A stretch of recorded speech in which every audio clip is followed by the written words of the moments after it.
You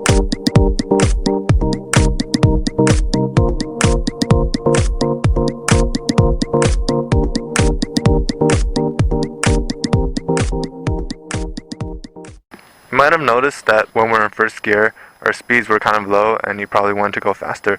So right now we're going to learn how to shift, and depending what you're trying to do, if you're trying to preserve gas or keep the bike kind of quiet in like a residential neighborhood, you might want to shift around 3,000 to 5,000 RPM. And if you're racing, you probably want to shift at the high RPMs.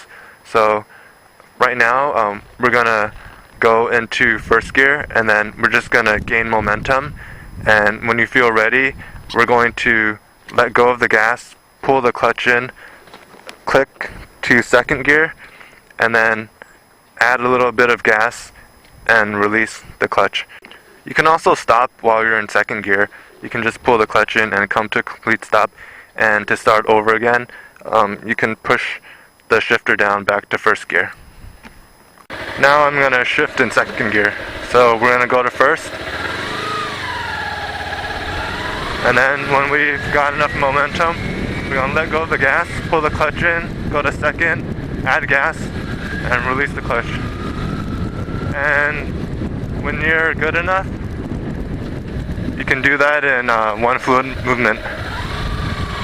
So shifting.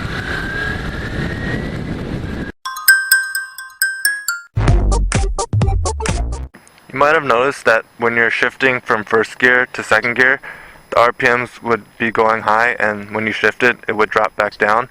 So the opposite is true when you're downshifting. The RPMs will be low, say in third gear, and when you go into second, the RPMs will shoot up back really high. So in order to downshift, it's the same movements with your hands.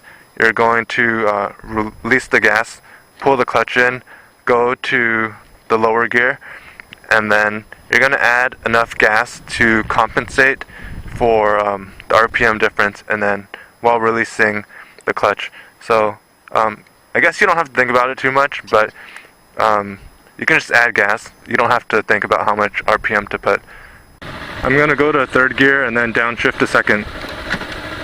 So we're in first,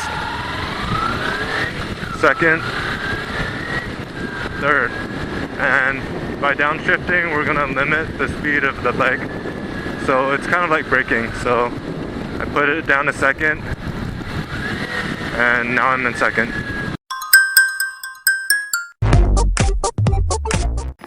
The next thing you're going to learn is counter steering. So it's this concept where when you push on the handlebars, the bike's actually going to go in that direction. So if I pushed the bike here, the bike will actually be going right, and if I pushed it here, the bike will actually be going left. It's kind of counterintuitive, because you think that if you push the bike this direction, the bike would be going that direction. So it actually has nothing to do with the steering wheel. You don't have to fiddle with it at all.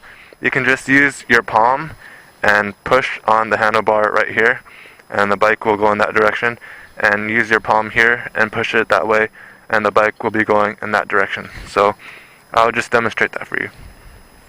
Also, when you're turning, you should be looking in the direction that you're traveling. Try not to look at this, and try not to look forward. If you're trying to make a right turn, look right, and the bike will go in that direction. Also, if you're approaching a turn, you should do all your braking before you do the turn, because if you brake while you're in the turn, your wheels might lock up and you might skid and fall. And when you're turning, your bike can actually lean more than you're comfortable leaning. Your pegs could probably touch the ground before anything bad will happen, and you might feel like you're going to tip over, but just keep counter steering and go in that direction, and you should be fine. So now I'm going to demonstrate counter steering. So probably go in second gear first,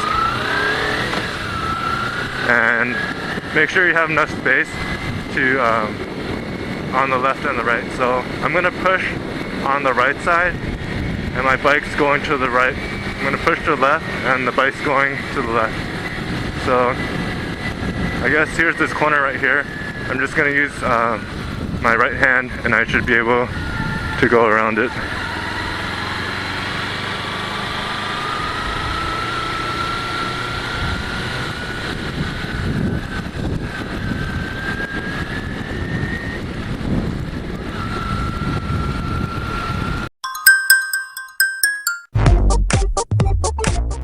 Feel free to mix up these techniques too, because it's pretty much up to you what you want to do as long as you have control over the bike. So I guess right now I just do a mix of things and I'll tell you what I'm doing. So I'm going to first gear, I'm going to second, and I'm just gonna let go of the gas and pull the clutch in and kind of coast around this turn, and I'm gonna resume back in second.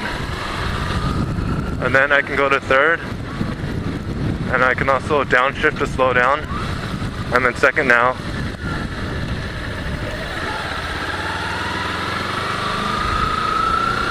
And then I'm in third now. Now I'm in fourth, and I can actually just pull the clutch in and brake normally, and I feel like the speed I should be in second gear. So I'm resuming back in second. I actually skipped a gear. You can do that. So it's up to you what you want to do. Just mix up the controls and see what works for you.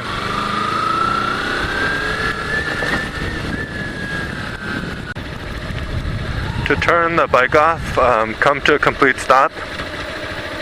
You can put it in neutral if you want, and then shut off the engine, put the kickstand down, lean the bike over, and put in lock. And if you had your fuel on, you can turn the fuel off.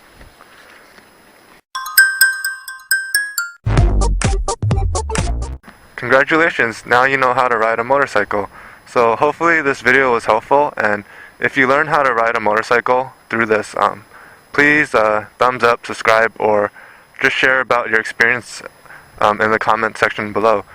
I highly recommend taking the Motorcycle Safety Foundation course if it's available in your area, because you'll learn a lot of life-saving techniques such as swerving, and you also have practice. But at the end, there's usually a driving portion test, and if you pass that, you get a waiver, so you don't have to take the driving test at the DMV, which I heard is insanely hard. And also, if you pass the test, your insurance would also be cheaper. So I hope you learned something, and ride safe.